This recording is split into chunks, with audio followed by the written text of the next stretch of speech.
उत्तर प्रदेश की योगी सरकार ने पिछले दिनों एक फरमान जारी किया कि अब प्रदेश के मदरसों में राष्ट्रगान गाना अनिवार्य होगा, जिसके बाद से अब ये दावा किया जा रहा है कि ये नियम धीरे धीरे दूसरे बीजेपी शासित राज्यों में भी लागू किया जाएगा और अब इसके संकेत भी मिलने लगे हैं। देखते हैं इस रिपोर्ट। बीजेपी शासित राज्यों में हर कुछ दिनों में कोई नया मुद्दा शुरू हो जाता है, या यूं कहें कि बीजेपी शासित राज्यों में मुहिम चलाई जाती है और एक राज्य से शुरू होकर वो दूसरे राज्यों तक पहुंच जाती है।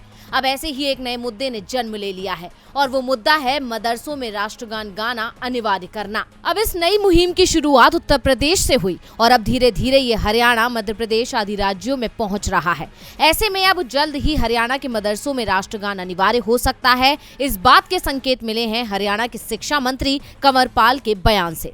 दरअसल मंत्री ने कहा, इसमें कोई नुकसान नहीं है, राष्ट्रगान हर जगह गाया जाना चाहिए, चाहे वो मदरसा हो या स्कूल, इसमें किसी को कोई आपत्ति नहीं होनी चाहिए। गौरतलब है कि हरियाणा में भी बीजेपी की सरकार है और अब वहां से ऐसे संकेत मिल रहे हैं जिसे देखकर दावा किया जा रहा है कि बीजेपी शासित दूसरे राज्यों में भी जल्द ही मदरसों में राष्ट्रगान अनिवार्य किया जा सकता है, क्योंकि अक्सर ये देखा गया है कि बीजेपी शासित किसी एक राज्य में कोई नियम बनाया जाता है और वो धीरे धीरे दूसरे राज्यों में भी लागू होने लगता है या फिर उसको लेकर चर्चा तेज हो जाती है। जैसे पिछले दिनों स्कूलों में गीता पढ़ाने को लेकर चर्चा तेज हुई थी, जब गुजरात के स्कूलों में गीता पढ़ाना अनिवार्य कर दिया गया था, जिसके बाद कर्नाटक के शिक्षा मंत्री बीसी नागेश ने भी इसके समर्थन में बयान दिया था और इस मुद्दे पर बहस तेज हो गई थी और अब बीजेपी ने एक नया मुद्दा खड़ा कर दिया है। वहीं अब इस मुद्दे को लेकर ऑल इंडिया मुस्लिम महिला पर्सनल लॉ बोर्ड, तंजीम उलेमा ए इस्लाम, शिया पर्सनल लॉ बोर्ड आदि का कहना है कि मदरसों में राष्ट्रगान का ऑर्डर सिर्फ सियासत का मामला है।